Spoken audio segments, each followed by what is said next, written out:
After my husband passed away, my son brought his wife into my house and told me, "She's going to live here and teach you how to take care of the house properly." I laughed in his face. In my house? The house I bought with my own money? With my sweat from 30 years of working as a cleaner, double shifts, broken knees and cracked hands. My daughter-in-law, Vivian, raised her purse as if she was going to hit me. I saw it in her eyes. That glare of rage, that impulse to humiliate me. But she regretted it quickly. She lowered her hand, because something in my gaze told her it wasn't going to be that easy. My name is Mary Johnson. I am 60 years old, and that day, 3 weeks after burying the man I built my life with, I learned that the greatest pain doesn't come from the dead. It comes from the living. Robert, my only son, showed up that morning without calling. I heard the key in the lock while I was in the kitchen, cleaning plates I hadn't even used. Since my husband died, cooking seemed pointless. Who was I going to cook for? Just for myself. For this silence that filled every corner of the house. He walked in with firm steps, stomping on the floor that I myself had varnished 15 years ago. He came with Vivian. She was carrying 2 large bags. I came out to meet them with my apron still on, smelling of detergent and loneliness. "Good morning, son." He didn't even return my greeting. He put the bags on the floor, right on the rug I bought with my first paycheck. Vivian took off her shoes without asking me permission and sat on my couch as if it were already hers. "Mum, we need to talk." His voice was cold. It was not the voice of the boy I raised. It was the voice of a man who had rehearsed a speech and wasn't going to stop until he finished it. I sat across from them. I was still trying to understand what was happening. "What is it, Robert?" "Vivian is going to help you." "Help me? With what?" Vivian leaned forward. She had that fake smile women use when they want to appear nice, but are really sizing you up to see where to land the first blow. "Mary, I know you've been through a difficult time, but now you need support. Someone to teach you how to manage this house correctly." I stared at her without blinking. Teach me? Me? How to care for the house that I built with my own hands? I felt something hot rising in my throat. It wasn't tears, it was fury. "I don't understand, Vivian. Teach me what exactly?" She sighed, as if she were talking to a stubborn child. "How to clean well, how to organize, how to cook something decent. Robert told me that since his father died, this house has been neglected, that you're not pulling your weight." I looked at my son. I expected him to say something, to defend me, to tell that woman she was crazy, but Robert only looked at the floor, like a scolded dog, like a coward. And that's when I understood everything. My son was no longer mine. That woman had taken him. She had turned him into a stranger. Vivian continued speaking. "So I'm going to move in here for a while. I'm going to teach you how to do things right. Because let's be honest, Mary, you can't do it alone." Something inside me exploded. I got up from the couch. Slowly, very slowly. Vivian stopped smiling. Robert looked up. For the first time in that conversation, they were really looking at me. And then I laughed. It wasn't a nervous laugh. It wasn't a scared laugh. It was a real laugh. Deep. Full of everything I had been holding in for 3 weeks. Full of pain. Full of rage. Full of something they didn't expect. "You? Teach me? In my house?"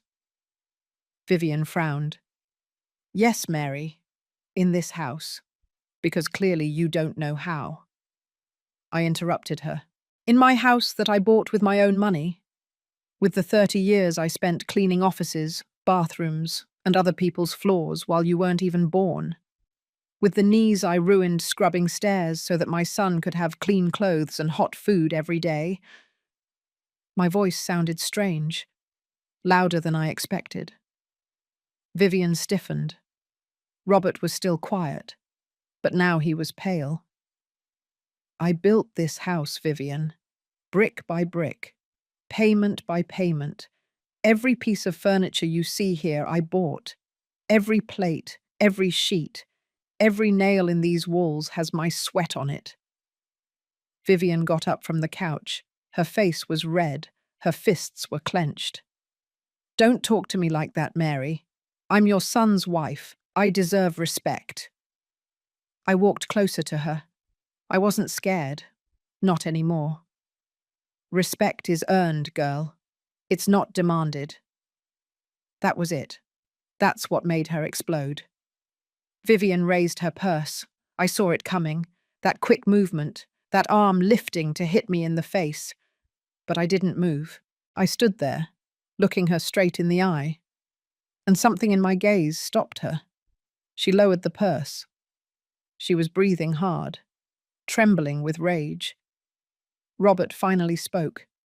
Mom, don't talk to Vivian like that. I looked at him. My son, the child I gave birth to, the child I raised alone when his father worked nights, the child I made breakfast for every day for 18 years, the child I worked until my bones ached for. And me, Robert, how does she talk to me? He didn't know what to say. He stood there between the two of us, not knowing who to obey, and that hurt me more than any punch. Vivian grabbed her bags from the floor. This isn't over, Mary. Robert, let's go. They slammed out of my house. The silence that remained afterward was heavy, dense. I sat on the couch and looked around. Everything was the same. But I was no longer the same. That night, I didn't sleep. I sat in the living room with the lights off, thinking about everything. How I had ended up here. How my own son had betrayed me. How that woman had tried to hit me in my own house. And I also thought about something else. Something that chilled my blood. What else were they planning? The following days were strange. Robert didn't come back. He didn't call. He didn't text. It was as if that slammed door had closed something more than the door to my house. It had closed any trace of what we once were as mother and son. I continued with my routine. I got up early. I made coffee I didn't drink. I cleaned rooms that no one messed up. But my mind wouldn't stop. I couldn't stop thinking about what had happened, about Vivian's words, about Robert's silence, about that moment when she lifted her purse to hit me. And then I started to remember. It wasn't all at once. It was little by little. Like when you find an old photo and suddenly 1,000 more memories come flooding back. I started seeing patterns, signs, things I ignored at the time because a mother always wants to believe the best about her child.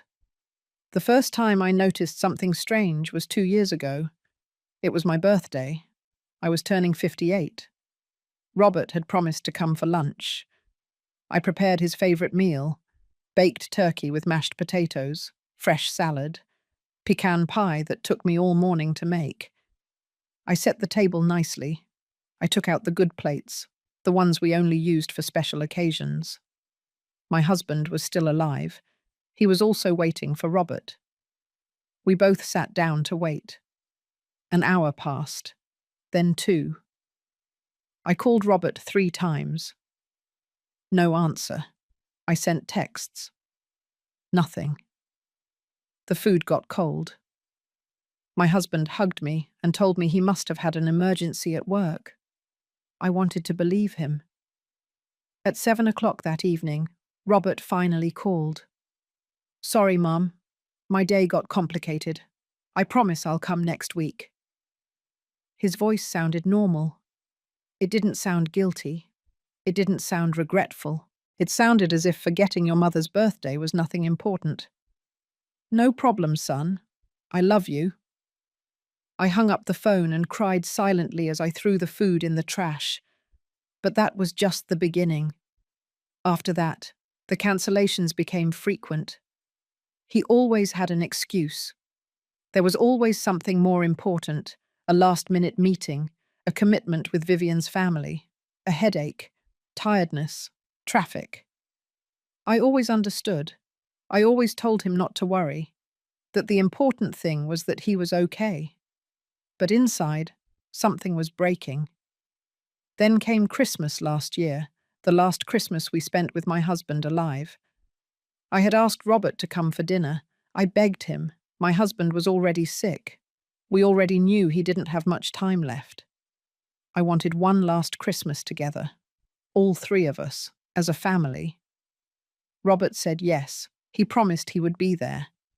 I prepared everything weeks in advance. I bought presents. I decorated the house. I cooked for 2 days straight. I made prime rib, green bean casserole, apple cobbler, everything Robert liked as a child.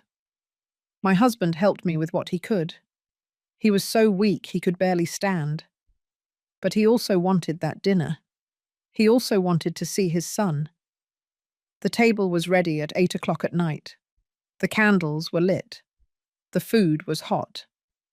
My husband sat in his chair with the portable oxygen next to him, waiting. 8:30, 9, 9:30. I called Robert. No answer. I sent texts. Nothing. At 10 o'clock at night, my husband slowly got up. He looked at me with those tired eyes that no longer had a spark. "Let's eat, Mary. He'll come another day." But we both knew there was no another day, that this was the last chance. We ate in silence, the table full of food, only 2 people, a huge void where our son should have been. The next day, Robert sent me a text. "Sorry, Mom. Vivian organized a dinner with her family and I couldn't get out of it. Happy Christmas." He didn't come to visit us throughout December. Not in January, not in February. My husband died in March. Robert came to the funeral. He cried. He hugged the casket. He said he loved his father. But he didn't visit him when he was alive. He wasn't there when we needed him most. And I forgave him. Because mothers always forgive.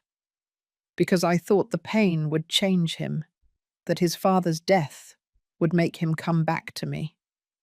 I was wrong. I kept remembering. More things kept coming, more details I had ignored. Like that time I saw him at the supermarket. I was buying vegetables. I saw him across the aisle with Vivian. I raised my hand to wave, but he quickly looked away, as if he hadn't seen me. Vivian grabbed his arm and led him down another aisle. I stood there, my hand still raised, feeling invisible. Or like when I called him because the kitchen pipe had broken. My husband had just died. I didn't know who to call. Robert told me he was busy, to call a plumber. He sent me a number in a text and hung up. I had to pay $200 that I didn't have. I had to take money out of the funeral savings. Or like when I invited him to my house for his birthday. I told him I had made him a cake, that I wanted to see him. He said maybe, that he would see if he could. He never arrived. I saw on his social media that he had gone to an expensive restaurant with Vivian and her friends. In the photo, he was smiling, happy, surrounded by people who were not me. All those times, I had found excuses. I told myself it was normal, that sons grow up, that they make their own lives, that you can't expect them to always be with you. But now, sitting in my empty living room, I understood the truth. It wasn't that Robert was busy, it was that Robert was erasing me, and it wasn't recent. It hadn't started after my husband's death. It had started much earlier, since he married Vivian. She had slowly alienated him, with comments, with plans, with excuses, and he had let her. I got up from the couch and went to my room. I opened the closet and took out an old shoebox I kept on the top shelf. Inside, I had photos, memories, letters Robert had written to me when he was a child. I took out a photo from when he was 7 years old. We were both in the park. He had ice cream on his face. I was hugging him. We were both laughing. Where had that child gone? I put the photo away and kept searching. I found another one. It was from his college graduation day. I was so proud. I had worked extra shifts for 4 years to pay for his studies. I had broken my back cleaning offices so he wouldn't have to worry about the money. In the photo, he was hugging me. He was whispering in my ear, "Thank you, Mum. Everything I am is because of you." I closed the box. I couldn't keep looking. It hurt too much. That night I didn't sleep either. I stayed up thinking about everything, about every detail, about every lie, about every time they made me feel like I was the problem, that I was the one exaggerating, that I was the one asking for too much. But it wasn't true. I wasn't asking for too much. I was only asking for the minimum. A call, a visit, a little time, a little love. And they didn't even give me that. I got up and went to the kitchen. I made tea. I sat by the window and looked at the empty street. It was Luke 3, Joe 0 foot in the morning. There was no one outside, just me and my thoughts. And then I realized something. Vivian hadn't come to my house that day to help me. She had come for something else, to test something, to see how far she could go, to see if I would let her. And when I laughed, when I confronted her, when I didn't let myself be humiliated, when she lifted that purse and I didn't move, she lost there. But this wasn't over. I knew that. Women like Vivian don't give up easily, and men like Robert, so weak, so easily manipulated, can do anything if someone tells them it's the right thing to do. I finished my tea. I washed the cup. I went back to my room. But before going to bed, I did something I hadn't done in a long time. I opened the drawer of my nightstand and took out an old notebook. A notebook where my husband and I kept important documents. I slowly flipped through the pages, deeds, receipts, bills. Everything was there, everything in order, everything in my name. I closed the notebook and put it back. If something was coming, I was going to be ready. 5 days passed without any word from Robert. 5 days of silence that felt like an eternity. I continued my routine. I cleaned, I cooked little, I slept less. But something had changed in me. I was no longer sad. I was no longer confused. I was awake. Awake in a way I hadn't been in years. I realized I had spent so much time justifying my son, protecting him, believing in him, that I stopped protecting myself. I stopped seeing things as they were. I let them make me feel guilty for wanting love, for wanting respect, for wanting what any mother deserves. But no more. One morning, while drinking coffee in the kitchen, I heard a car stop in front of my house. I looked out the window. It was Robert. He was alone, without Vivian. That surprised me. I thought that after what happened he wouldn't come back, or that if he did, it would be with her, with reinforcements. But no, he was alone. He got out of the car slowly. He closed the door carefully. He walked toward the entrance of the house as if he were treading on broken glass. He rang the doorbell. That also surprised me. He had a key. He always used his key. But this time he rang the doorbell, like a stranger. I opened the door. We looked at each other in silence for a few seconds. He had dark circles under his eyes. He looked tired, nervous. He put his hands in his pockets and looked down. "Hi, Mum." "Hello, Robert." Another silence. Awkward. Heavy. I wasn't going to make things easy for him. Not anymore. Can I come in? It's your decision. He walked in slowly. He looked around as if it were the first time he had seen the house. He sat on the couch without me inviting him. I remained standing, waiting. I wasn't going to talk until I knew what he wanted. Mum, I need to talk to you. I'm here. He ran his hands over his face. He took a deep breath. It seemed like he was searching for the right words, or maybe he was remembering the speech Vivian had prepared for him. What happened the other day? It was wrong. What part exactly? I looked him straight in the eye. I wanted him to say it. I wanted to hear it from his mouth. All of it. Vivian was out of line. She shouldn't have spoken to you like that, and I shouldn't have allowed it. But you did allow it, Robert. You stayed silent while your wife disrespected me in my own house, while she told me I don't know how to care for the place I built myself. He looked down again. He always did that when he didn't want to face the truth. I know, and I'm sorry. You're sorry? Or did Vivian send you to say you're sorry? He looked up quickly, surprised, as if he hadn't expected me to say that. No, Mum. I'm saying this. Vivian doesn't even know I'm here. That made me doubt a little. Maybe it was true. Maybe he had come on his own. Maybe something was left of the son I raised. But I couldn't trust him yet. Not after everything. And what do you want, Robert? What do you expect me to do? To act like nothing happened?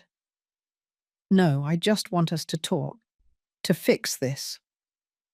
I finally sat down, but not on the couch with him. I sat in the chair on the other side, keeping distance, keeping control. All right, let's talk. Tell me one thing, Robert. Why did you bring Vivian that day? Why did you tell me she was going to teach me how to care for my house? He shifted uncomfortably on the couch. I thought you needed help. Since Dad died, you've been alone. I thought it would be good for you to have company, someone to help you with things around the house. Someone to teach me, you said. Not someone to help me. You told me she was going to teach me, as if I didn't know, as if I were incapable.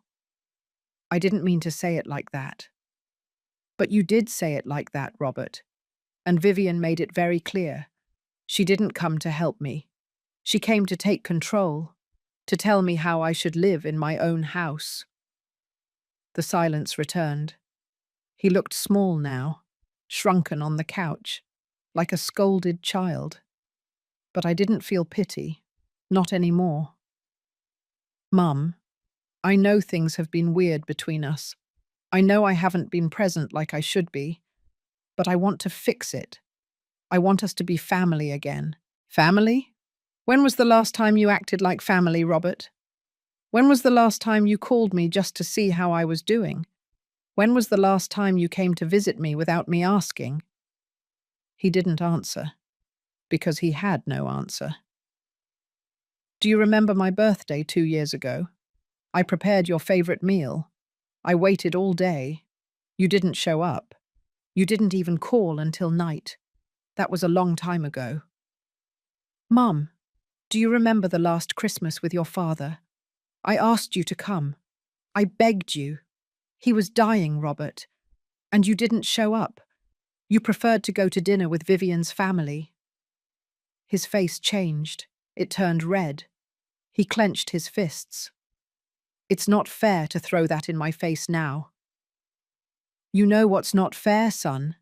That your father died waiting for you. That I became a widow and 3 weeks later you showed up here with your wife to tell me I don't know how to care for my own house.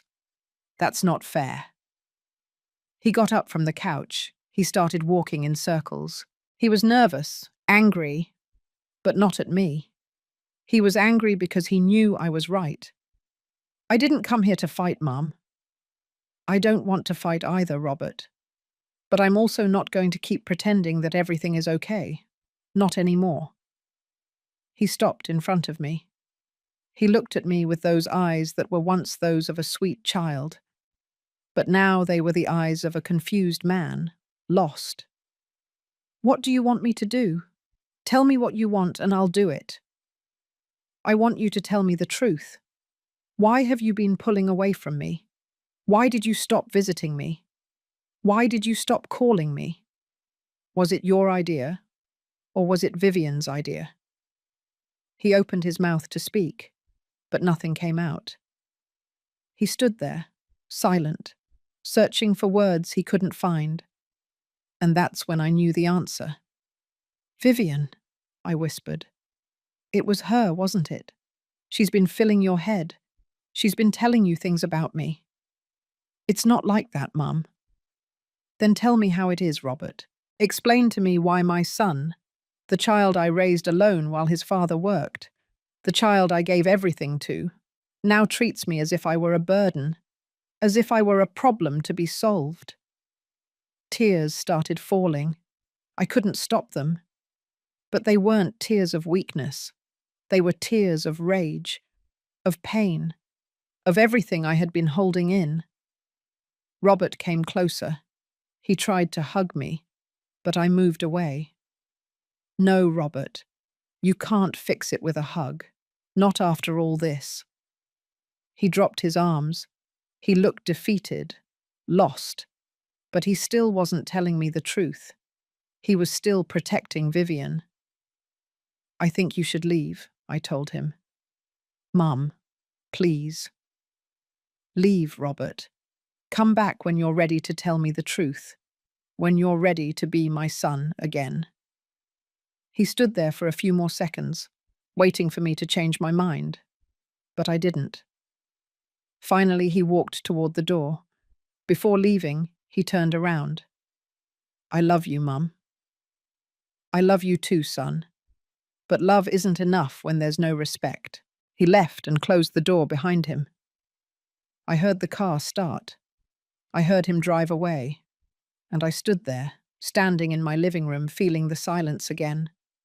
But this time the silence was different. It wasn't empty. It wasn't sad. It was firm. It was determined. Because I had set a boundary. For the first time in a long time, I had said no to my son. I had told him that I also deserved respect, that I also mattered, and that made me feel strong. That night, while I was making dinner, the phone rang. It was a number I didn't recognize. I hesitated to answer, but something told me to do it. Hello? Mrs. Mary Johnson? Yes, this is me. Who is this? My name is David Miller. I'm a lawyer. I need to speak with you about an urgent matter related to your house. My heart stopped. My house? What about my house? I prefer to speak in person, Mrs. Johnson. Could I meet with you tomorrow? It's important. I swallowed. I felt a chill. All right. Come tomorrow at 10 o'clock. I'll be there.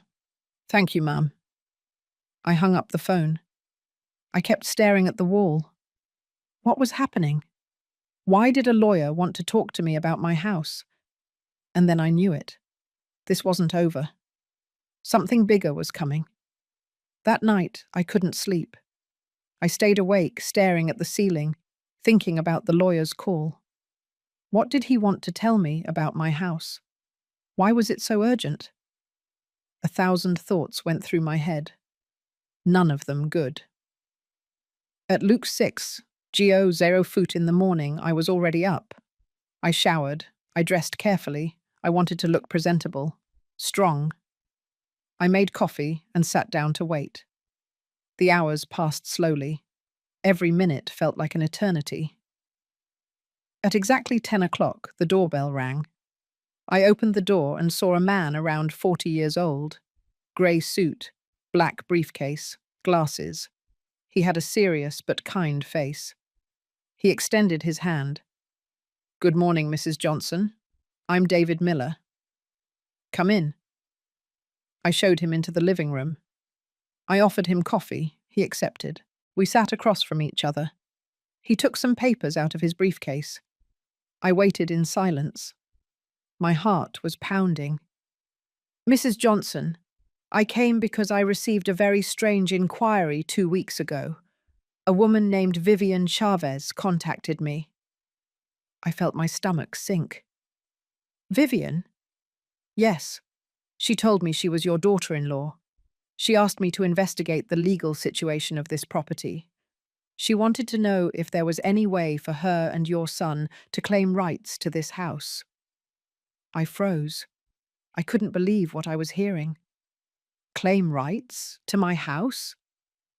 David nodded. His expression was serious. She told me you were elderly, that you couldn't take care of yourself anymore, that you needed help. She asked me if there was any legal figure that would allow them to take control of the property for health or mental incapacity reasons. I felt my face burn. The rage rose in my throat like fire. Mental incapacity? I'm perfectly fine. How dare that woman say that? I know, Ma'am. That's why I'm here. When she made that inquiry, something didn't seem right to me. I asked her for documentation, medical certificates, something to support what she was saying. She never sent them to me, so I decided to investigate on my own. Investigate what? Her, Vivian Chavez. David took more papers out of his briefcase. He put them on the table between us. I found something you need to know. Vivian has done this before. What do you mean she's done this before? 4 years ago, Vivian was married to another man, an older man, a widower, with his own house. She married him. 6 months later, the man began to show signs of dementia. Vivian got a doctor to declare him incompetent. She took control of his finances, of his house. The man ended up institutionalized in a nursing home. Vivian sold the house and kept the money. 2 months later, she filed for divorce. I couldn't breathe. I couldn't speak. I could only look at him while he kept talking. The man died the following year, alone, in that nursing home, without family, without anything. And Vivian disappeared with all his assets. And no one stopped her. No one did anything. The man's family tried to sue, but by that time the papers were in order. Vivian had been smart. Everything was legal. Technically, she hadn't stolen anything. She had only taken advantage of the situation. I put my hands to my face. I couldn't believe what I was hearing. And my son? Does Robert know this? David shook his head. I don't think so. Vivian is very careful. She looks for vulnerable men, men who need someone, men who are alone, or who have just lost someone. Your son lost his father recently, didn't he? Yes, 3 months ago. There it is. She found him at a weak moment. She seduced him. She convinced him that she was what he needed. And now she's doing the same thing with you. She wants the house, Mrs. Johnson. That's her goal. It has always been her goal. Tears began to fall. But they weren't tears of sadness. They were of fury, of helplessness, of pain for my son, for my family, for everything. Why are you telling me this? Why did you come all this way? Because when Vivian contacted me, I knew something wasn't right. I investigated. I found her history, and I couldn't stay silent. I couldn't let her do to another family what she already did to others. Are there more cases? At least 2 that I could confirm. There are probably more. She changes cities.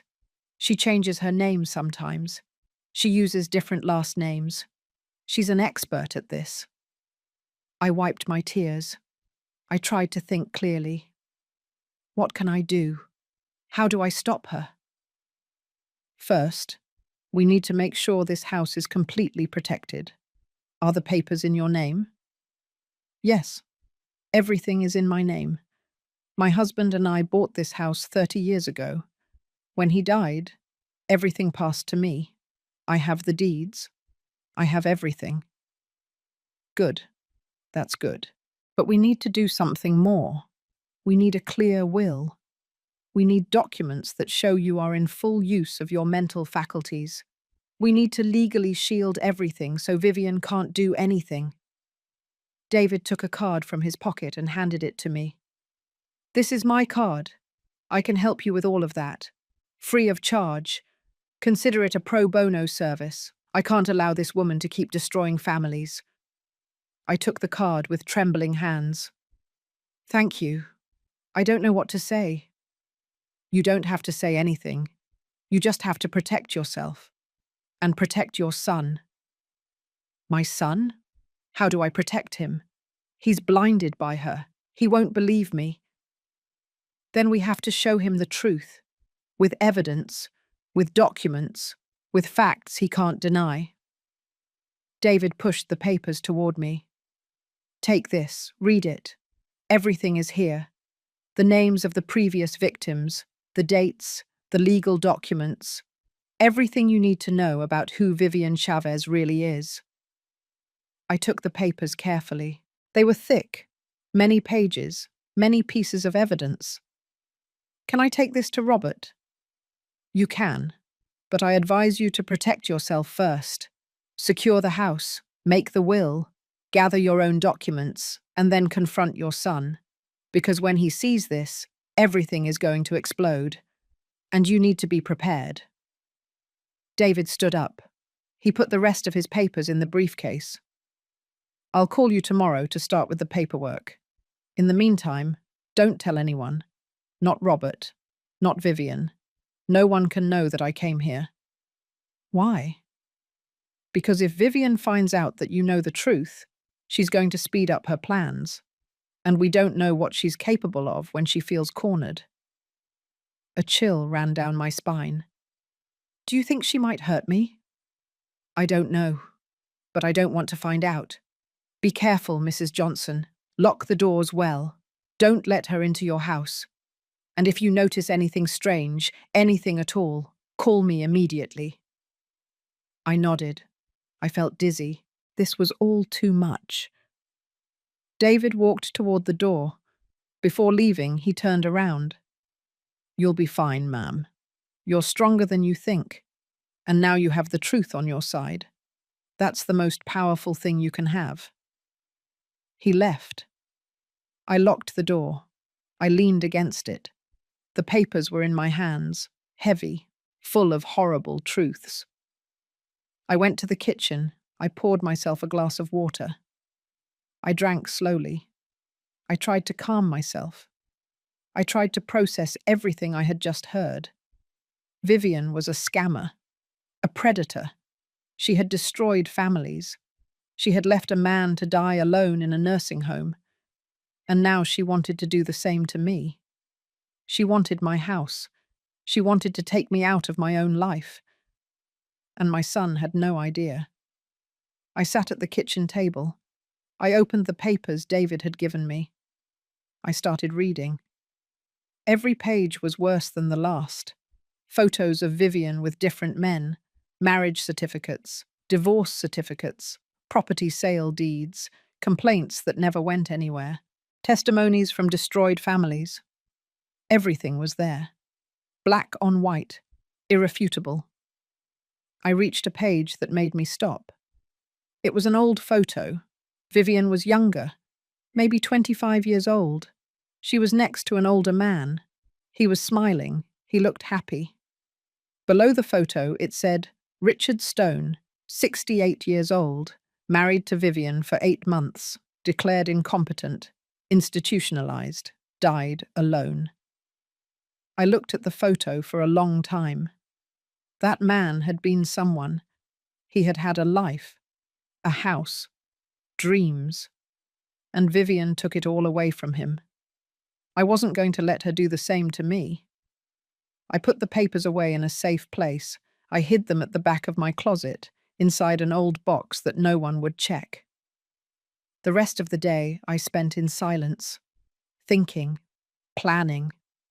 I knew I had to act fast, but I also had to be smart. I couldn't make mistakes.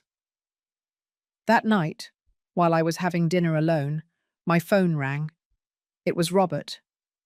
I hesitated to answer, but I did. Hello?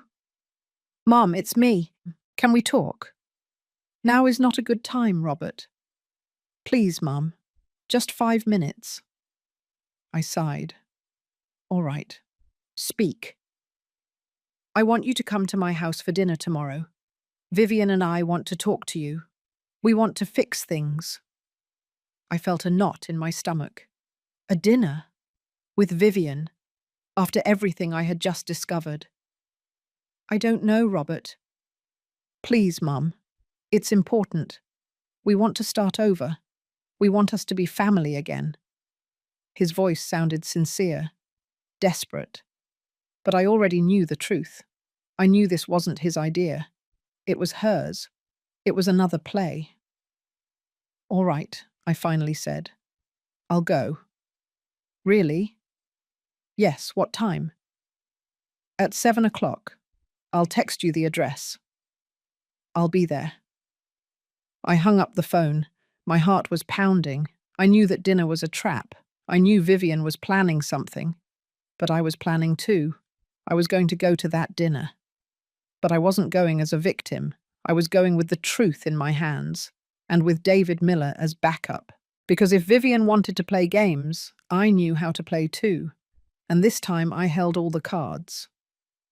The next day, I called David Miller early in the morning. I told him about the dinner invitation. There was a long silence on the other end of the line. Don't go alone, he finally said. It's too dangerous. I have to go, David.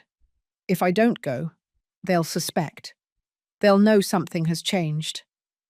Then let me accompany you. I can wait for you outside. In the car. Just in case. I thought for a moment. It made sense.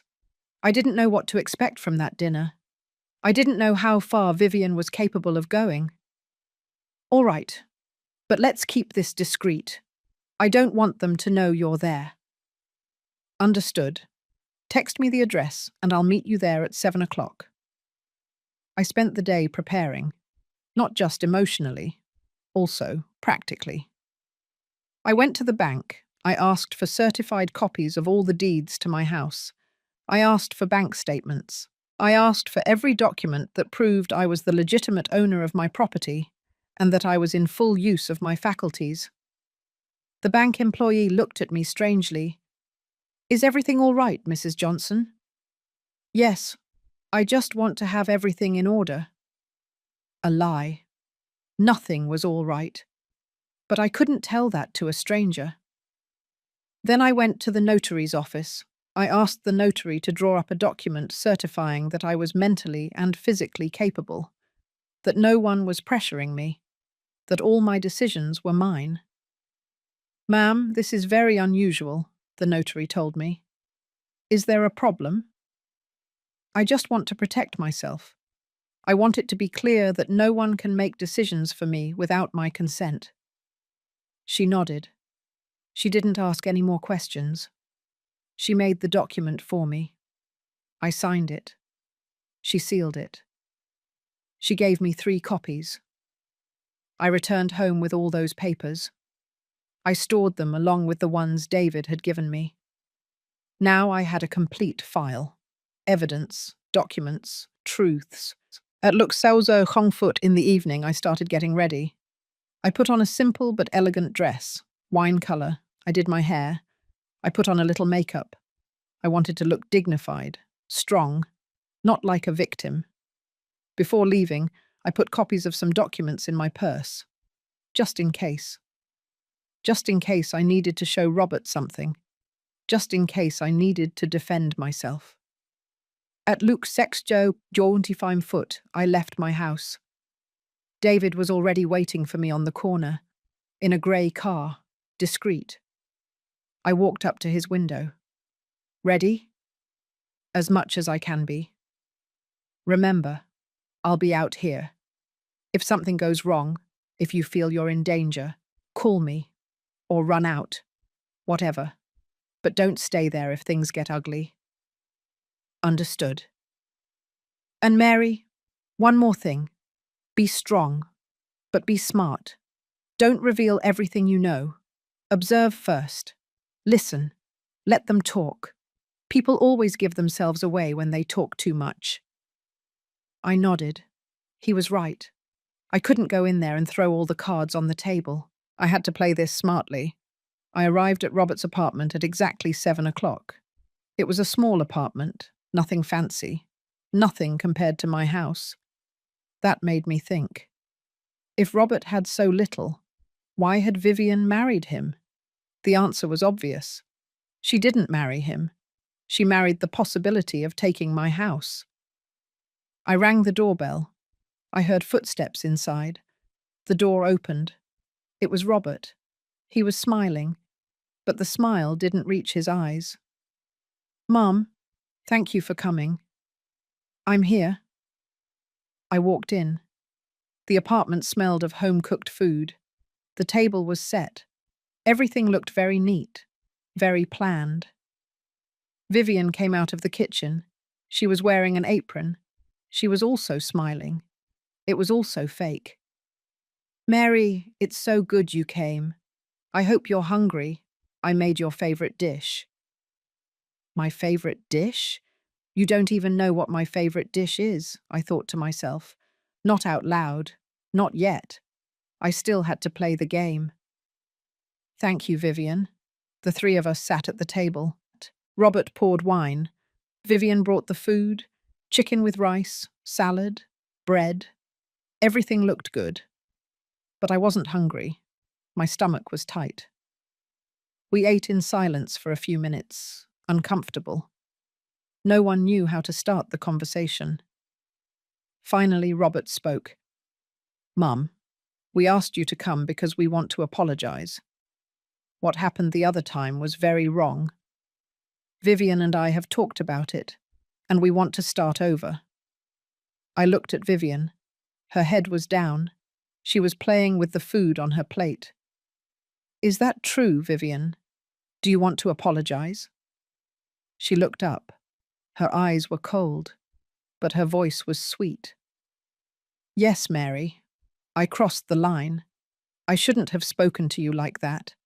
I was worried about you, about your well-being, but I understand that you took it the wrong way.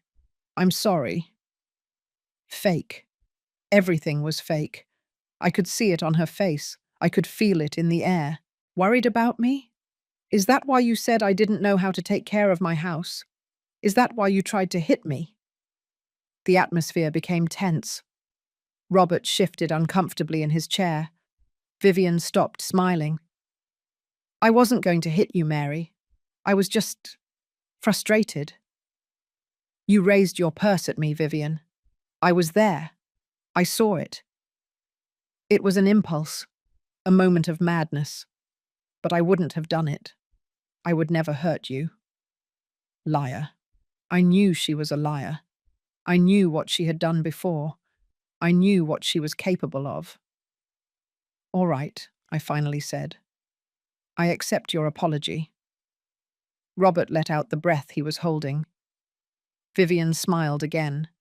They thought they had won, that they had convinced me, that I was foolish enough to believe them. But I knew how to act, too. We continued eating. The conversation became lighter. Robert told me about his job. Vivian talked about some friends. I nodded. I smiled. I pretended everything was fine. After dinner, while Robert was clearing the plates, Vivian approached me in the living room. "Mary, there's something else we wanted to talk to you about." Here it comes, I thought. Here comes what they really wanted. Robert returned from the kitchen. He sat next to Vivian. They both looked at me. There was something in their faces, something that put me on high alert. "Mom, we've been thinking. Living alone isn't good for you, especially after Dad's death. You need company. You need support. I see. And what do you propose? Vivian took Robert's hand. They looked at each other. Then they looked at me. We want to move in with you, Vivian said. Into your house. That way we can take care of you. That way you're not alone. There it was. The real plan. They wanted to get into my house. They wanted access. They wanted to start the process of taking me out of my own life. I stayed silent, counting to 10 in my mind, controlling myself. I don't know if that's a good idea, I finally said. Why not? It's a big house. It has space. And that way we would all be together, as a family. Robert nodded. Think about it, Mum. You wouldn't have to be alone. I'd be there. Vivian would be there. It would be like before.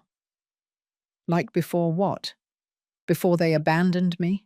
Before they forgot me? Before they tried to take everything away from me? I need to think about it, I said.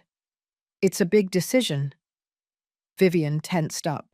She didn't like my answer. What is there to think about, Mary? We're family. Families live together. Not all families, Vivian, and not in all circumstances. The silence became heavy. Robert looked at Vivian. Vivian looked at me. There was rage in her eyes, rage she was trying to hide. All right, she finally said. Take your time, but think about it carefully, because it's not healthy for you to be alone at your age. I'm 60 years old, Vivian, not 80. I can still take care of myself. I stood up. I grabbed my purse. Thank you for dinner, but I think it's time for me to leave. Robert quickly stood up. I'll drive you, Mum. No need. I took a taxi to come. I'll take one to go back. I walked out of the apartment before they could stop me. I hurried down the stairs. My heart was pounding. I needed to get out of there. I needed air. David was waiting in the car. When he saw me, he opened the passenger door. Get in. Quick. I got in. I closed the door. I took a deep breath. What happened?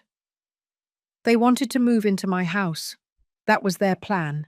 Get into my house. Take control, little by little. David nodded. He didn't seem surprised. It's her modus operandi. First they gain trust. Then they move in. Then they start isolating the victim, controlling the finances, making legal changes, until the person is completely defenseless. I'm not going to let that happen. I know. That's why we're going to act fast. Tomorrow we go to the notary. We're going to draw up a sealed will. We're going to put the house in a trust. We're going to make sure no one can take it away from you. Not Robert, not Vivian, no one. And after that? After that, we show your son who the woman he married really is. And if he doesn't believe you, he'll believe us. Because we're not going with just words. We're going with evidence, with documents, with witnesses, with everything. David drove me home. Before I got out, he handed me an envelope. What is this? More information about Vivian. I got testimonies from the previous families. They are willing to talk. They are willing to testify if necessary. I took the envelope. It was heavy. It was full. Thank you, David. I don't know how to thank you for all this. You don't have to thank me. You just have to protect yourself. And let me help you. I entered my house. I locked the door. I went straight to my room. I opened the envelope. There were letters, handwritten testimonies, photos, more legal documents. I read every one.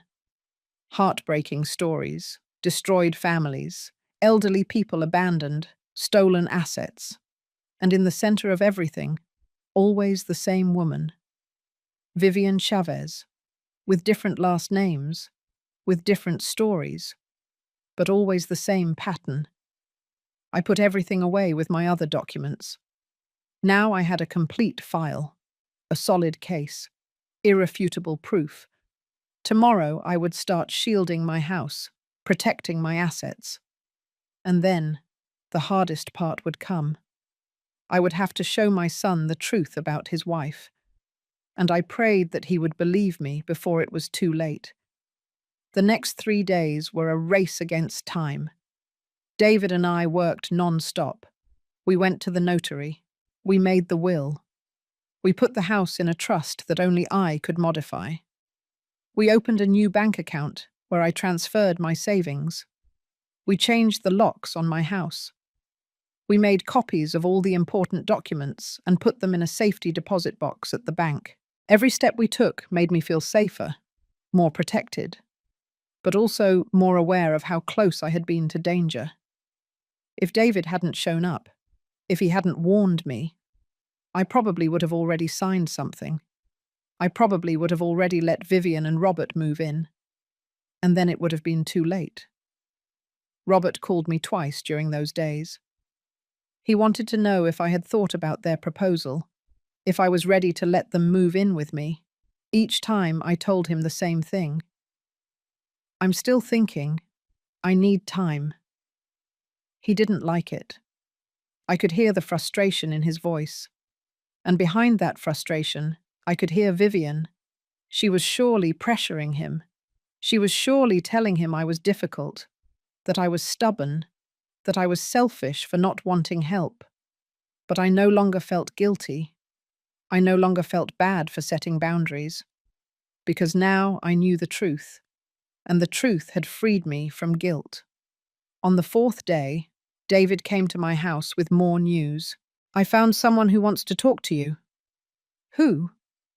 The son of Richard Stone, the man who died in the nursing home, the first husband of Vivian's that we could document. I felt a chill. That man, the one in the photo, the one who had died alone. He wants to talk to me. Why? Because when I told him about your situation, he identified with it. He said that what is happening to you is exactly what happened to his father. And he wants to help you. He wants you not to end up like his father did. When can I see him? Today, if you're ready. He's waiting at a coffee shop near here. I'm ready. We went in David's car. The coffee shop was 20 minutes away. It was a quiet place, not crowded, perfect for a private conversation. Richard Stone's son was sitting at a table in the back. He was a man around 40 years old, dark hair with some grey, sad eyes. When he saw us arrive, he stood up. Mrs. Johnson? Yes, nice to meet you. The 3 of us sat down. We ordered coffee. He took a deep breath before starting to speak. My name is Ethan Stone. My father was Richard Stone. He died 3 years ago, alone, in a nursing home where I didn't even know he was. I'm so sorry. Don't be sorry for me. Be sorry for him. Because he died without understanding what had happened to him, without understanding how he ended up there. Ethan took out his phone. He showed me a photo. It was his father, the same man from the photo David had shown me, but older, more fragile. My dad was a widower. My mum had died 2 years earlier. He was alone, sad. Then he met Vivian at a supermarket. She was very kind to him, very affectionate. They started dating. 3 months later, they got married. That fast? Yes. I told him to wait, to get to know her better. But he was in love, or so he thought. Vivian made him feel young again. She made him feel alive. It sounded familiar, too familiar. Except that in my case, the victim wasn't me directly. It was my son. She had charmed him to get to me. What happened next? Ethan took a sip of his coffee. His hands were trembling. The first few months were good, or so it seemed. Vivian moved in with him, into his house. the house where I grew up, where my mum had lived. She started changing things, redecorating, throwing away things that she said were no longer useful. My dad told me he was happy, that Vivian was taking very good care of him.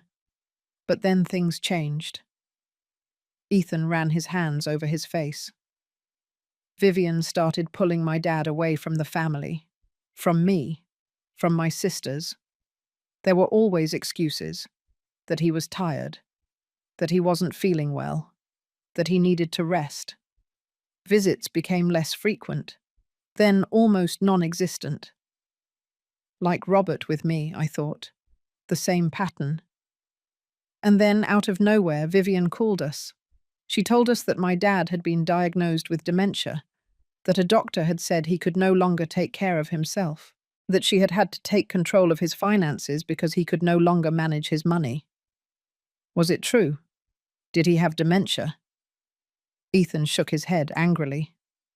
I don't know. We never saw the diagnosis. Vivian never let us talk to the doctor. She never let us see my dad alone. She was always there, controlling everything. And when we finally managed to see my dad alone, he was confused, scared. He told us Vivian was giving him pills, a lot of pills, that he felt weird, that he didn't know what was happening. Oh my God. We tried to do something. We hired a lawyer. But by that time, Vivian had already made all the legal moves. She had power of attorney. She had control of the accounts. She had everything. And the doctor who had helped her backed up her story. Was the doctor bought off? We couldn't prove it.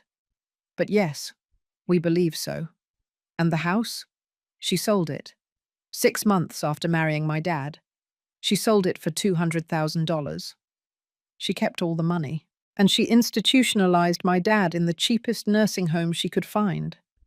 $300 a month, in a horrible place, dirty, without proper care. Tears began to fall down my face. I couldn't stop them. The story was heartbreaking. And you couldn't get him out of there. We tried. We went to lawyers. We went to court. But Vivian had all the papers. She had legal custody. And my dad was already so deteriorated that he couldn't testify. He couldn't defend himself. Ethan wiped his eyes. He died a year later, alone, in that horrible place. The last time I saw him, he didn't recognize me. The pills had destroyed him, or the loneliness, or both. I'll never know. I'm so sorry, Ethan. He looked me straight in the eye. That's why I'm here, Mrs. Johnson. Because when David told me your story, I knew I had to warn you. Vivian is going to do the same to you. She's going to make you look incapable. She's going to find a doctor to back her up. She's going to take control of your house. And when you're no longer useful to her, she's going to leave you somewhere far from your family. And she's going to keep everything. I'm not going to let that happen. Good. Because I'm going to help you. I'm going to testify. I'm going to tell what happened to my dad. And if necessary, I'll go with you to confront your son. He needs to know who he married. David intervened. We have a plan. We're going to bring everyone together. Mary, Robert, Vivian, Ethan, me. We're going to put all the evidence on the table. We're going to show Robert the truth. And we're going to give him the chance to walk away from Vivian before it's too late. And if he doesn't believe me, what if he defends her? Then at least you will be protected. Your house will be safe. Your documents will be in order. Vivian won't be able to touch you. But your son, Ethan said. Your son will have to make his own decision, just like my dad did. I just hope he makes it before it's too late. We spent 2 more hours in that coffee shop. Ethan told me more details. He showed me documents, photos of his dad before and after meeting Vivian. The difference was heartbreaking. In the photos from before, Richard looked happy, healthy. In the photos from after, he looked lost, empty. That's not going to happen to me, I said. I'm not going to end up like that. You won't end up like that, David said, because you're stronger, because you're taking action, because you're not alone. He was right. I wasn't alone. I had David. I had Ethan. I had the truth. Now I just needed my son to see it too. That night, sitting in my living room, I made a decision. It was time to confront Robert. It was time to show him everything. It was time to give him the chance to choose. His mother or that woman. I called David. I'm ready. Organize the meeting. Are you sure? Completely sure. The longer we wait, the more dangerous it becomes. Let's do it now. All right. I'll tell Robert that you want to talk, that you have something important to tell him. He'll come with Vivian, obviously. Let him come. Let them both come. I want her to be there when I show my son who she really is. The meeting was scheduled for 2 days later, in my house. At Luke 6 Geo 0 Foot in the evening. Robert immediately accepted. He probably thought I had accepted their proposal, that I was going to let them move in. He had no idea what was really waiting for him. I spent the next 2 days preparing. I organized all the documents. I put them in separate folders. One folder with the evidence about Vivian, another with my legal documents, another with the testimonies of Ethan and other victims. I also cleaned the house. I cooked. I made coffee. Not because I wanted to be hospitable, but because I needed to keep myself busy. I needed to calm my nerves. The night before the meeting, I barely slept. I stayed awake imagining how it would be, how Robert would react, how Vivian would react, if they would believe me, if they would attack me, if everything would explode. But there was no turning back. It was time for the truth to come out. And no matter what happened, I would be ready. The day arrived. I got up early, although I had barely slept. I showered. I dressed carefully. I chose a grey dress. Sober. Serious. I wanted to look strong. I wanted that when Robert looked at me, he saw the woman who had raised him. Not a victim. Not someone weak, but his mother. The woman who had always fought for him. David arrived at Luke 5 Geo 0 Foot in the afternoon. He brought more documents, more evidence. Ethan arrived shortly after. He looked nervous. I was too. But there was something stronger than nerves. There was determination. We reviewed everything one last time. The plan was simple. I would start talking. I would tell Robert that I had discovered things about Vivian. I would show him the documents one by one. Ethan would give his testimony. David would explain the legal aspects. And then Robert would have to decide. At exactly Luke 6 Foot, the doorbell rang. My heart jumped. I took a deep breath. I went to open the door. Robert was there, with Vivian by his side. He was smiling. She was too. They thought this was a celebration. They thought I had accepted their plan. Hi, Mum. Hello, son. Come in. They walked into the living room, and they stopped there. They saw David. They saw Ethan. They saw the documents on the table, the folders, the papers. Robert's smile disappeared. What is this, Mum? Who are these people? Please sit down. We need to talk. Vivian tensed up. Her eyes scanned the room, calculating, looking for exits, looking for strategies. I don't understand what's going on here, she said in a cold voice. You will soon understand. Sit down. Robert looked at me, confused, but he sat down. Vivian stood for a few more seconds. Finally, she sat next to him, but on the edge of the couch, ready to run if necessary. I sat across from them. David and Ethan stood behind me, as witnesses, as backup. Robert, I began. A few days ago, I received a visit. This man is David Miller. He's a lawyer. He came to tell me something that changed everything. Robert frowned. What is it? Vivian hired me. Or she tried to hire me. She asked me to investigate how she and you could claim rights to this house. She told me your mother was sick, that she needed help, that she could no longer take care of herself. Robert turned to Vivian. What? You did that? Vivian raised her hands. Robert, let me explain. I was just worried about your mum. I wanted to know what options we had to help her. That's a lie, David said. You specifically asked about mental incapacity, about how to take legal control of the property without the owner's consent. That's not true. I have the emails, Vivian. I have everything recorded. Every word you said to me. The colour drained from Vivian's face. Robert looked at her with disbelief. Vivian, is that true? She didn't answer. She just looked at David with hatred. I kept talking. My voice was firm now. It wasn't trembling. When David told me that, he started to investigate, and he discovered something else. Something you need to know, Robert.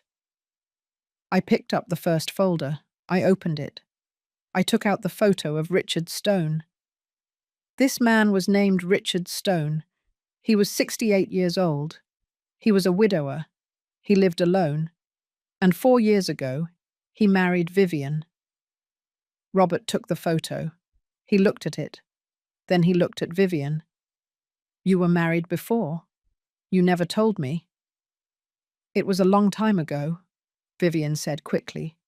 It has nothing to do with us. It has everything to do with us, I said. Because what you did to that man is the same thing you're trying to do to us. Ethan took a step forward. That man was my father, and she destroyed him. Robert looked at him, confused, scared. Who are you? I'm Ethan Stone, Richard Stone's son, and I came to tell you what this woman did to my family. Ethan started talking. He told the whole story, how Vivian had met his father, how she had married him quickly, how she had isolated him from his family, how she had gotten a doctor to declare him incompetent, how she had sold his house, how she had institutionalized him in a horrible nursing home, how he had died alone. With every word, Robert got paler. Vivian tried to interrupt, to deny it. But Ethan had documents, evidence, photos, everything. That's not true, Vivian finally shouted.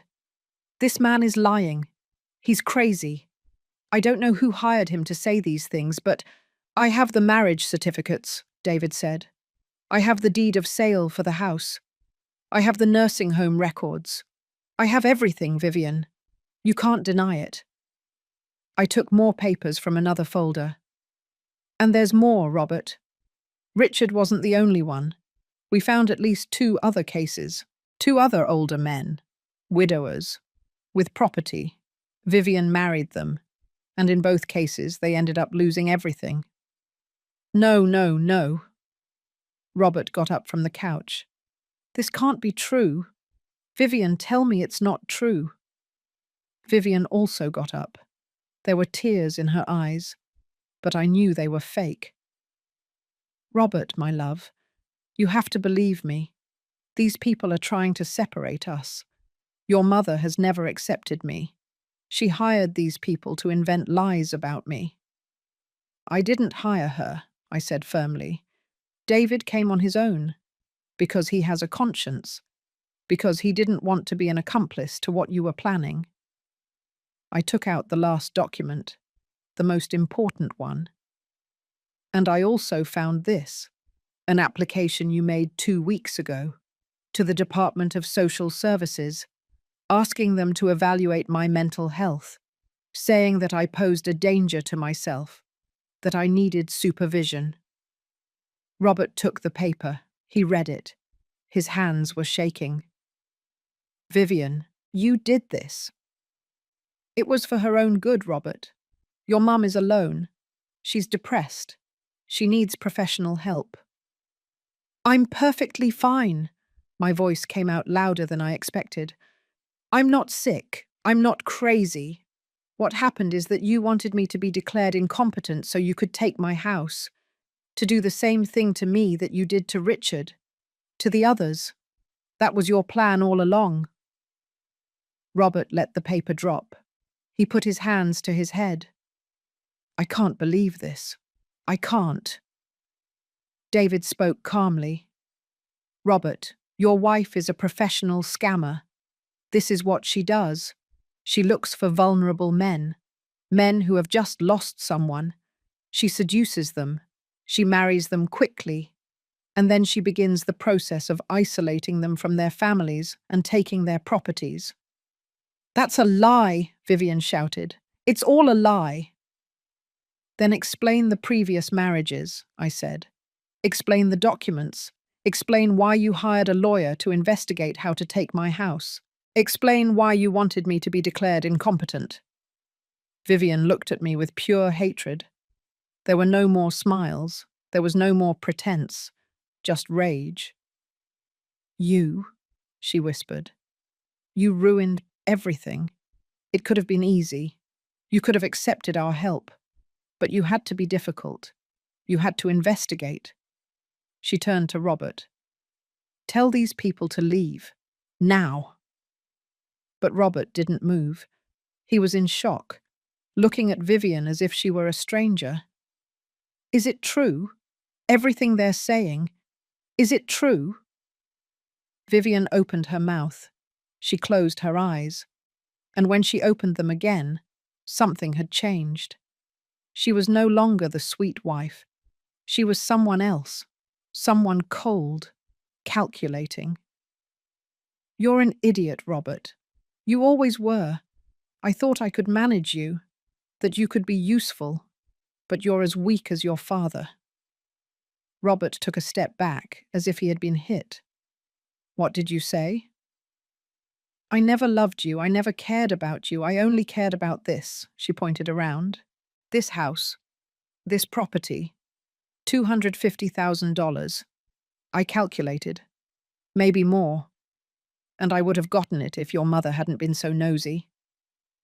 Tears began to fall down Robert's face. Not out of fear, out of pain, out of betrayal. I loved you. Vivian laughed. A cold, cruel laugh.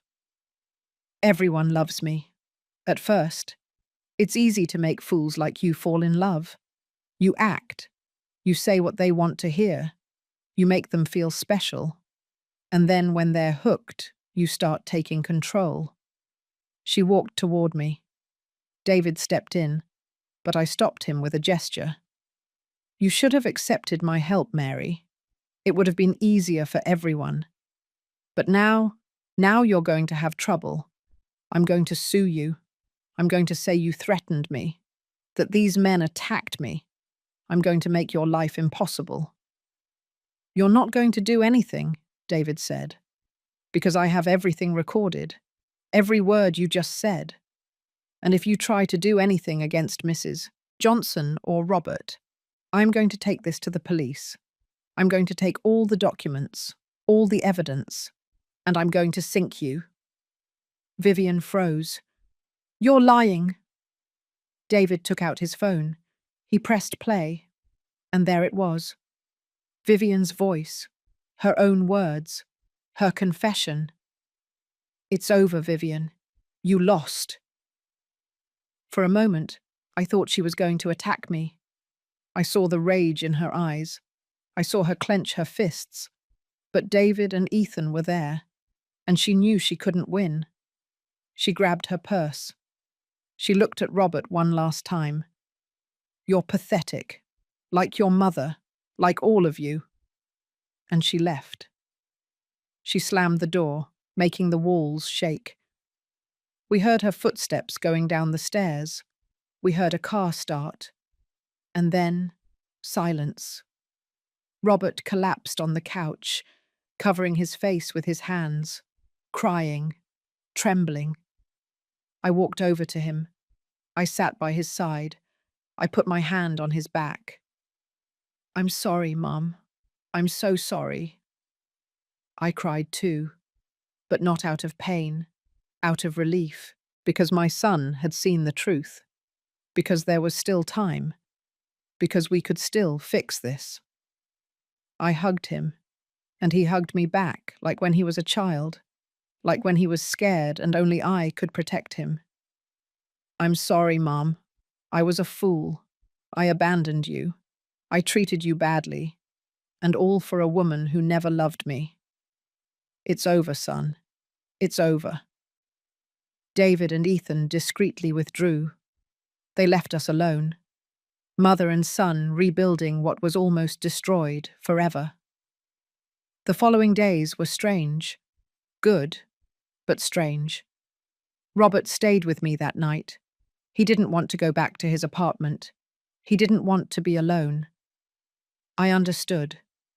He had just discovered that his entire marriage had been a lie, that the woman he thought he loved had only used him, that he had been on the verge of betraying his own mother for someone who never cared about him. I prepared the guest room, the same one he slept in when he was a child. I put on clean sheets. I brought him a cup of tea. I sat on the edge of the bed while he stared at the ceiling without saying anything. "How could I have been so blind, Mum?" "You weren't blind, son. You were human. She knew exactly what to do, what to say. She's an expert at this. I should have listened to you. I should have seen the signs. I should have—" "It's over, Robert. The important thing is that now we know the truth, and we can move forward." He turned to me. His eyes were red from crying so much. "How can you forgive me? After everything I did to you, after how I treated you?" "Because you're my son, because I love you, and because I know she manipulated you. But I also need you to understand something. I'm never going to let you treat me like that again. If we're going to be family again, it has to be a real family, with respect, with communication, with genuine love." He nodded. Tears fell again. "I promise you, Mum, never again." I hugged him, and for the first time in months, I felt like I had my son back. The next morning, David called. He had news. "Vivian tried to access Robert's bank accounts last night. She tried to take out all the money. Fortunately, Robert had blocked the cards after what happened, so she's still trying to steal." "Of course. People like her don't give up easily, but I have more news. I filed a formal complaint with all the evidence we have. The police are investigating. She might face charges." "Really?" "Really. The other cases are also being reviewed. Ethan and the other families are willing to testify. This time, Vivian is not going to get away with it." I felt relieved. Justice. Finally, some justice. Thank you, David, for everything. I don't know what would have happened if you hadn't come. That's why I did it, Mary, because someone has to stop people like her. Robert also spoke with a lawyer that day. He started the divorce proceedings. Vivian wasn't answering calls. She had disappeared, probably looking for her next victim, her next family to destroy. But at least we were safe. The days turned into weeks. Robert was still living with me. At first I thought it would be temporary, that any moment he would tell me he had found a new apartment, that he was going to leave. But he didn't, and I didn't ask him to, because the truth was that I liked having him there. I liked waking up and hearing noises in the house again. I liked cooking for someone else. I liked having conversations during dinner. I liked not being alone. One afternoon, while we were washing the dishes together, Robert spoke. "Mum, I've been thinking about something." "What is it?" "I want to stay here, with you, not to control you, not to take anything away from you, just to be close. to take care of each other, to be a real family. I looked at my son. I saw sincerity in his eyes. I saw regret, but I also saw love. I would like that, son. He smiled and hugged me, and I felt that finally, after so long, things were returning to their place. Robert got a new job, better paying.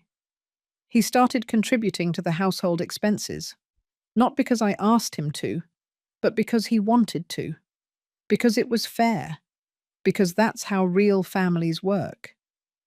He also started going to therapy. He needed to process what had happened, the betrayal, the manipulation, everything. And I supported him. I went with him to some sessions. We talked about things we had never talked about. How I felt when he abandoned me. How he felt trapped between his wife and me. About everything. It was painful, but necessary. Because wounds don't heal on their own. They need to be cleaned. They need attention.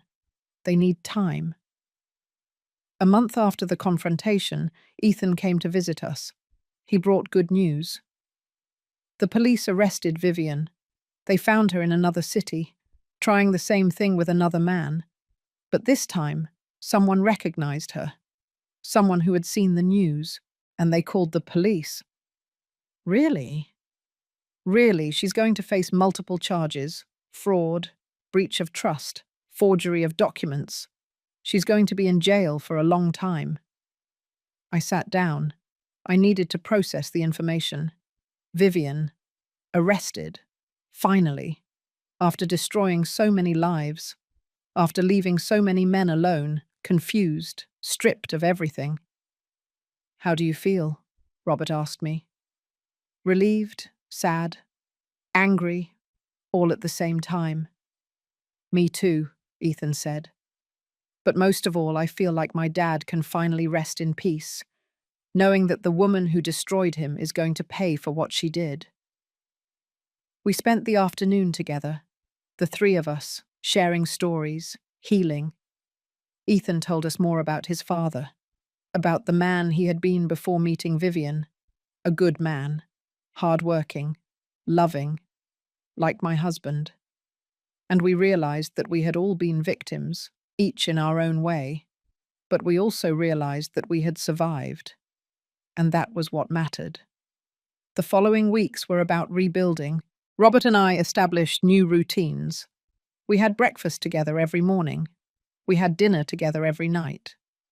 On weekends, we went for walks in the park, or we went to the movies, or we simply stayed home watching old movies. It was simple. It was normal. It was what it should have always been. I also started reconnecting with my friends. Friends I had stopped seeing because I was too immersed in my pain, in my loneliness. I called them one by one. I told them what had happened. Some were surprised, others not so much. One of them, Martha, came to visit me. "I always knew that woman was bad," she told me. "I saw it in her eyes the first time I met her. But I didn't say anything because I thought you would tell me I was exaggerating. I wish you had told me. Would I have believed you?" I thought about it. Honestly, probably not. Because when we want to believe in something, when we want things to work out, we ignore the signs. We ignore the warnings. "Maybe not," I admitted. But now I would have. Martha stayed all afternoon. We had coffee. We ate cookies. We laughed. And I realized how much I had missed that. The company, genuine friendship, conversations without a hidden agenda. Robert also started going out more, reconnecting with his own friends, friends that Vivian had made him push away. Little by little, his life was becoming his own again, not hers, his. One evening, while we were having dinner, he told me something that surprised me. "Mum, I've been thinking, I want to sell my apartment." "Why?" "Because I don't need it anymore. Because I want to stay here. If you agree, of course. I looked at my son, the child I had raised, the man I had lost, the son I had recovered. You will always be welcome here, Robert. This is your house, too. He smiled, that genuine smile I hadn't seen in years. Thank you, Mum. Robert sold his apartment a month later. He used part of the money to remodel the house. We fixed the leaky roof. We painted the walls. We replaced the old furniture. We gave new life to every corner. And as we worked together, painting, hammering, cleaning, I felt something I hadn't felt in a long time. I felt that I was home, really home. Not just in a building, but in a place where there was love, where there was family, where there was a future. One afternoon, while we were resting after painting the living room, Robert showed me his phone. Look at this, Mum. It was a news article.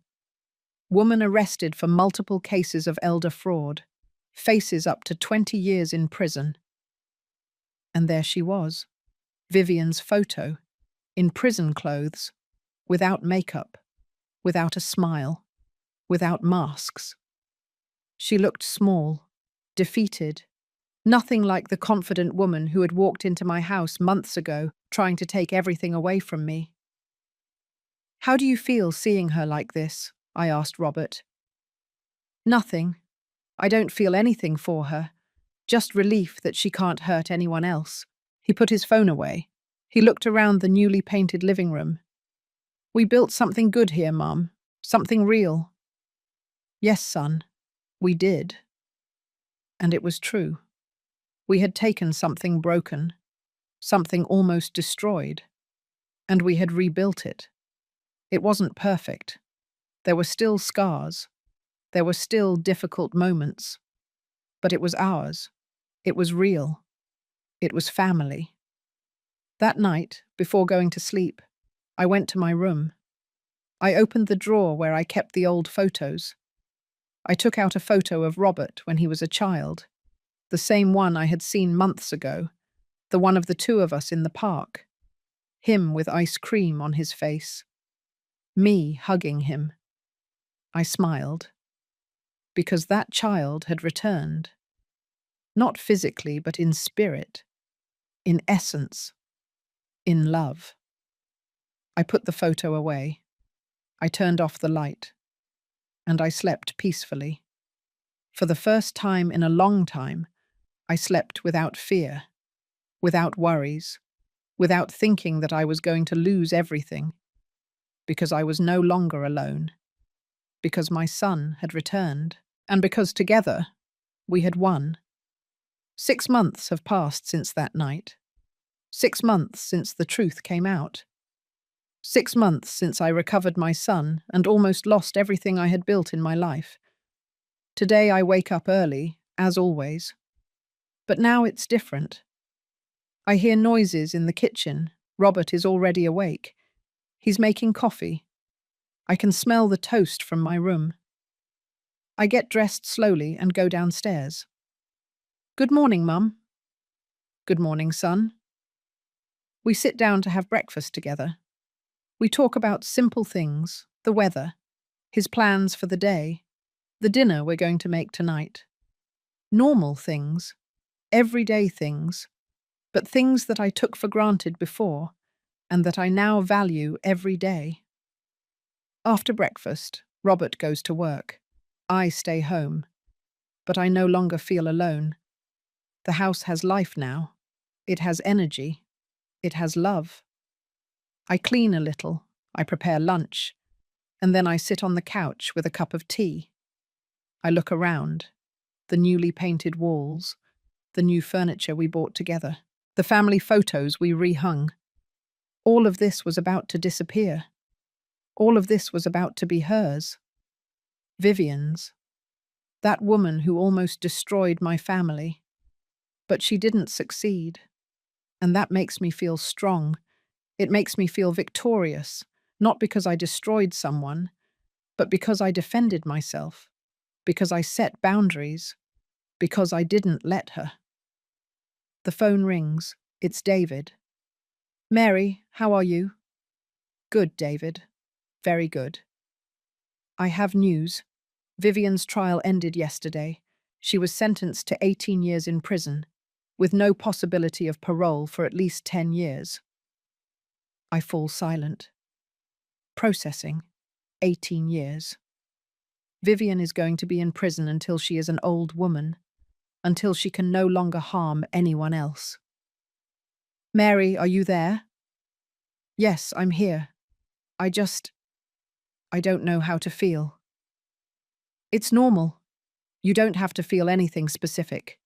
You just have to know that you did the right thing, that you saved your family, and that you probably saved many other families too.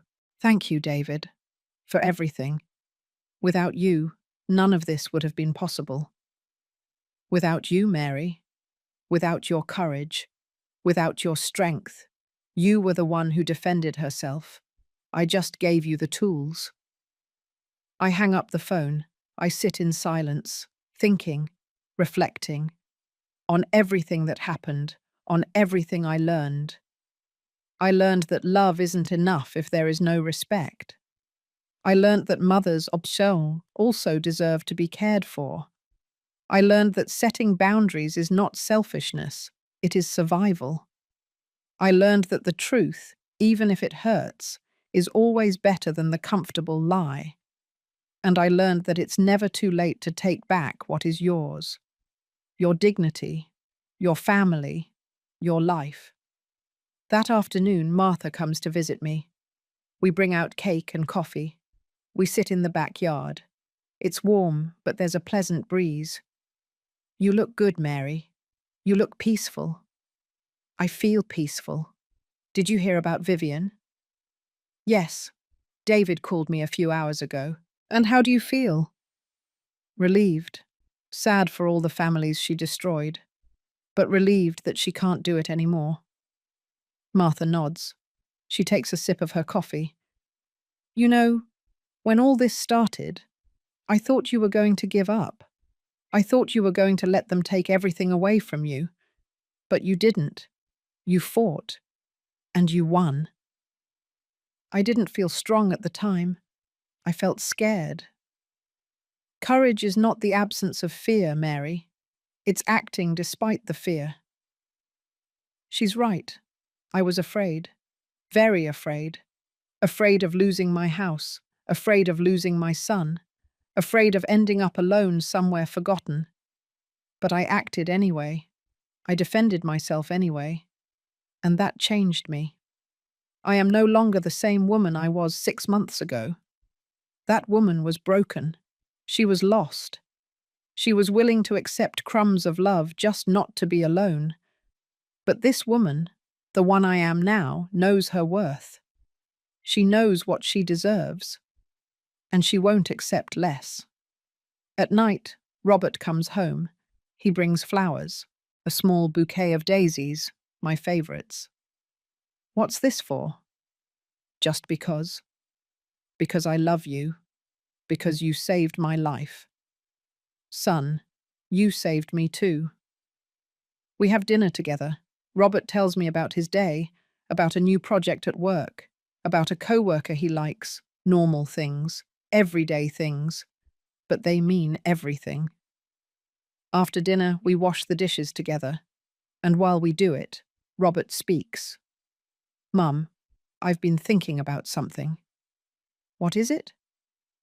I want to do something good with all this. Something that gives meaning to what we went through. Like what? I want to help other families. I want to work with David, create a foundation or something like that, to help older people who are being manipulated, to prevent what almost happened to us from happening to them. I stop. I put down the plate I was washing. I look at my son with tears in my eyes. That's beautiful, Robert. Do you think it's a good idea? I think it's the best idea you've ever had. And that's how pain transforms. It doesn't disappear. It's not forgotten. But it transforms into something useful, into something that can help others, into something with purpose. Robert starts working on his project. He talks to David. He talks to Ethan. He talks to the other families who are victims of Vivian. And little by little, the idea takes shape. 2 months later, they launch the foundation. It is called Dignity and Family. Its mission is simple: to protect older people from scammers, to educate families about the signs of manipulation, to provide free legal aid to those who need it. The first person to donate is Ethan. He donates $10,000 in memory of his father. I also donate $5,000. Money I had saved for years, money I almost lost. But that will now help others. The foundation grows. They help 3 families the first month, 7 the second, 12 the third. Every family with its own story. Every family on the verge of losing everything. But now they have help. They have hope. And I feel proud. Proud of my son. Proud of having fought. Proud of having turned something horrible into something good. One afternoon, while I'm in the backyard watering the plants, I see a woman walking down the street. She stops in front of my house. She looks at the number. Then she rings the doorbell. I open the door. She is a woman around 50 years old. She looks tired, worried. Mrs. Mary Johnson. Yes, this is me. My name is Irene. My mother is in trouble. I read about your story in the newspaper, about what happened with your daughter-in-law, and I think something similar is happening to my mother. I invite her in. I make her coffee, and I listen to her story. A story similar to mine. A new man in her mother's life. Promises, strange changes, isolation. All the signs. I give her David's number. I give her the foundation's number.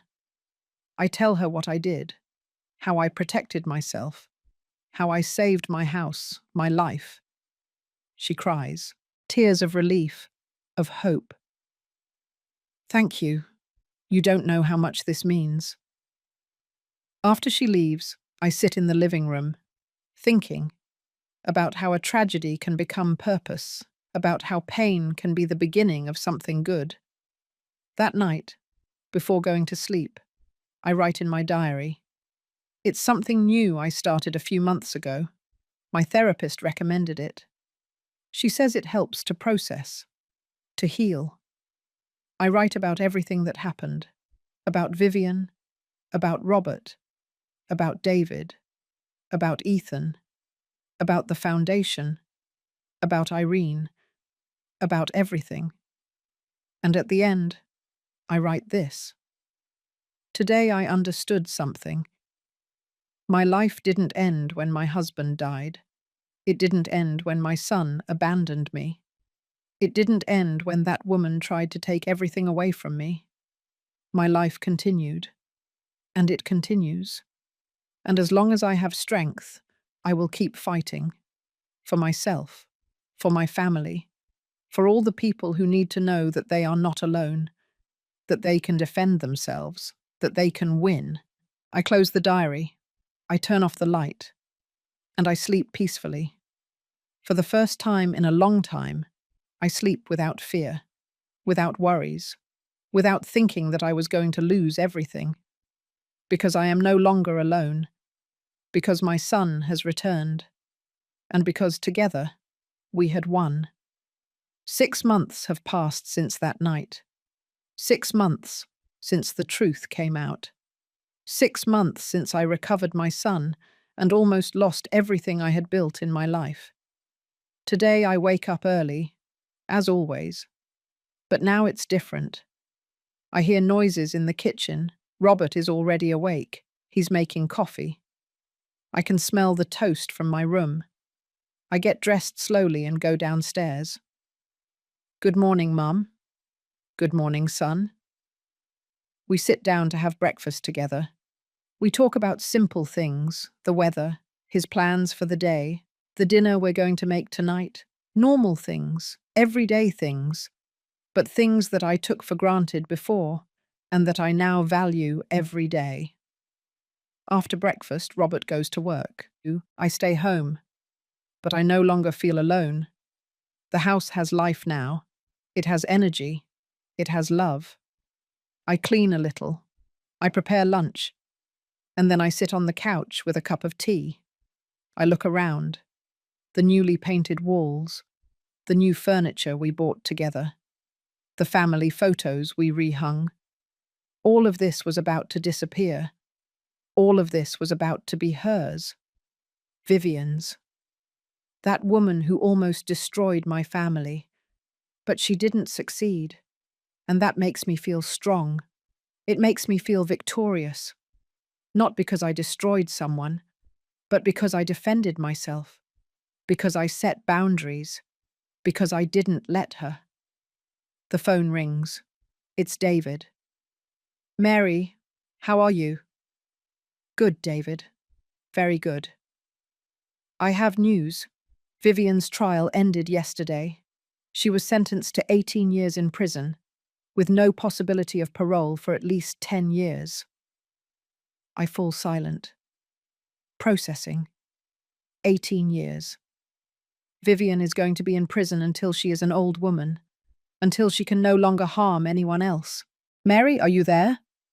Yes, I'm here. I don't know how to feel. It's normal. You don't have to feel anything specific. You just have to know that you did the right thing, that you saved your family, and that you probably saved many other families too. Thank you, David, for everything.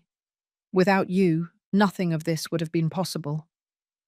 Without you, Mary, without your courage, without your strength, you were the one who defended herself. I just gave you the tools. I hang up the phone.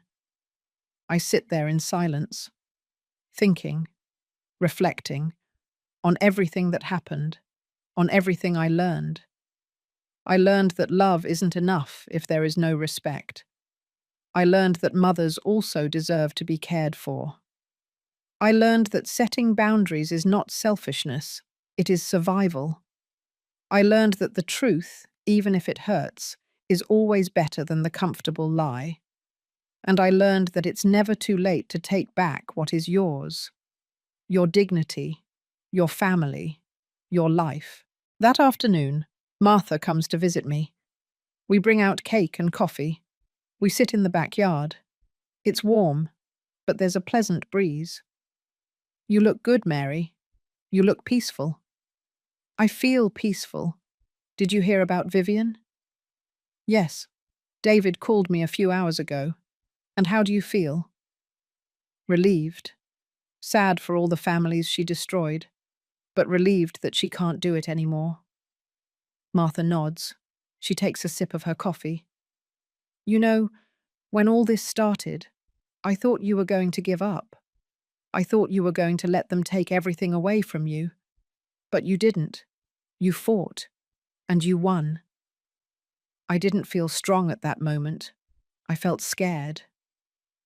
Courage is not the absence of fear, Mary. It's acting despite the fear. She's right. I was afraid. Very afraid. Afraid of losing my house. Afraid of losing my son. Afraid of ending up alone somewhere forgotten. But I acted anyway. I defended myself anyway. And that changed me. I am no longer the same woman I was 6 months ago. That woman was broken. She was lost. She was willing to accept crumbs of love just not to be alone. But this woman, the one I am now, knows her worth. She knows what she deserves, and she won't accept less. At night, Robert comes home. He brings flowers, a small bouquet of daisies, my favorites. What's this for? Just because I love you, because you saved my life. Son, you saved me too. We have dinner together. Robert tells me about his day, about a new project at work, about a co-worker he likes, normal things, everyday things. But they mean everything. After dinner, we wash the dishes together. And while we do it, Robert speaks. Mum, I've been thinking about something. What is it? I want to do something good with all this. Something that gives meaning to what we went through. Like what? I want to help other families. I want to work with David, create a foundation or something like that, to help older people who are being manipulated, to prevent what almost happened to us from happening to them. I stop. I put down the plate I was washing. I look at my son with tears in my eyes. That's beautiful, Robert. Do you think it's a good idea? I think it's the best idea you've ever had. And that's how pain transforms. It doesn't disappear. It's not forgotten. But it transforms into something useful, into something that can help others, into something with purpose. Robert starts working on his project. He talks to David, he talks to Ethan, he talks to the other families who were victims of Vivian, and little by little, the idea takes shape. 2 months later, they launch the foundation. It is called Dignity and Family. Its mission is simple: to protect older people from scammers, to educate families about the signs of manipulation, to provide free legal aid to those who need it. The first person to donate is Ethan. He donates $10,000 in memory of his father. I also donate $5,000. Money I had saved for years, money I almost lost. But that will now help others. The foundation grows. They help 3 families the first month, 7 the second, 12 the third. Every family with its own story, every family on the verge of losing everything. But now they have help. They have hope. And I feel proud. Proud of my son. Proud of having fought. Proud of having turned something horrible into something good. One afternoon, while I'm in the backyard watering the plants, I see a woman walking down the street. She stops in front of my house. She looks at the number. Then she rings the doorbell. I open the door. She is a woman around 50 years old. She looks tired, worried. Mrs. Mary Johnson? Yes, this is me. My name is Irene. My mother is in trouble. I read about your story in the newspaper, about what happened with your daughter-in-law, and I think something similar is happening to my mother. I invite her in. I make her coffee, and I listen to her story, a story similar to mine, a new man in her mother's life, promises, strange changes, isolation, all the signs. I give her David's number. I give her the foundation's number. I tell her what I did, how I protected myself, how I saved my house, my life. She cries, tears of relief, of hope. Thank you. You don't know how much this means. After she leaves, I sit in the living room, thinking about how a tragedy can become purpose, about how pain can be the beginning of something good. That night, before going to sleep, I write in my diary. It's something new I started a few months ago. My therapist recommended it. She says it helps to process, to heal. I write about everything that happened, about Vivian, about Robert, about David, about Ethan, about the foundation, about Irene, about everything. And at the end, I write this. Today, I understood something. My life didn't end when my husband died. It didn't end when my son abandoned me. It didn't end when that woman tried to take everything away from me. My life continued. And it continues. And as long as I have strength, I will keep fighting. For myself, for my family, for all the people who need to know that they are not alone, that they can defend themselves, that they can win. I close the diary. I turn off the light. And I sleep peacefully. For the first time in a long time, I sleep without fear, without worries, without thinking that I was going to lose everything. because I am no longer alone, because my son has returned, and because together we had won. My name is Mary Johnson. I am 60 years old, and this is my house, bought with my money, with my sweat, with 30 years of honest work. And here I will stay, surrounded by true love, surrounded by real family, surrounded by dignity, because that is what I deserve. That is what we all deserve. And if you are going through something similar, I want you to know this. You are not alone. There is help. There is hope. There is a way out. You just have to take the first step. You just have to defend yourself. You just have to remember who you are and what you are worth. Because no one has the right to take away your dignity. No one has the right to steal your life. No one has the right to make you feel less. You are strong. You are valuable. You are important. And you deserve respect. You deserve love. You deserve to live in peace in your own house, surrounded by people who truly love you. Don't give up. Don't let yourself be defeated. Fight. Like I did, like many others have done, like you can do too, because in the end, the truth always wins, justice always comes, and true love always remains. And that is the most important thing of all.